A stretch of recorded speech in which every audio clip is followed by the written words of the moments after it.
ఏవండోయ్, ఇంట్లో ఆలు ఉంటే చాలు ఈ రోజు బయట తిందామనే మీటింగ్ ఆటోమేటిక్ గా క్యాన్సిల్ అయిపోతుందండోయ్. ముందుగా 4 బంగాళదుంపలకి తొక్క తీసి చిన్న ముక్కలుగా కట్ చేసుకోవాలి. ఇప్పుడు స్టవ్ పైన వాటర్ పెట్టుకుని కొంచెం సాల్ట్ వేసి కట్ చేసుకున్న ఆలు ముక్కలను వేసి 80% వరకు కుక్ చేసుకోవాలి. ఇప్పుడు ఒక బౌల్ లో ఉడికించిన ఆలు ముక్కలను వేసుకొని రుచికి సరిపడగా సాల్ట్, పసుపు, కారం, ధనియాల పొడి, అల్లం వెల్లుల్లి పేస్ట్, 1 టేబుల్ స్పూన్ మైదా, 2 టేబుల్ స్పూన్ కార్న్ ఫ్లోర్ వేసుకొని ఇప్పుడు వీటన్నింటిని ఆలు పీసెస్ కి బాగా పట్టించాలి.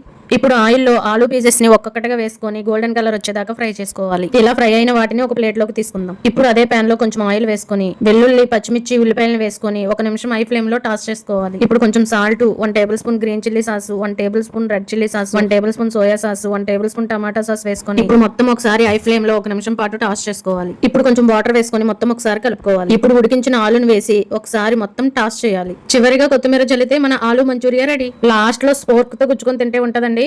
మొహమాటాలన్నీ మర్చిపోయి అయిన వాళ్ళతో ఆప్యాయంగా నవ్వుకుంటూ గడిపినట్టు ఉంటుందండి. వీడియో నచ్చితే లైక్ చేయండి.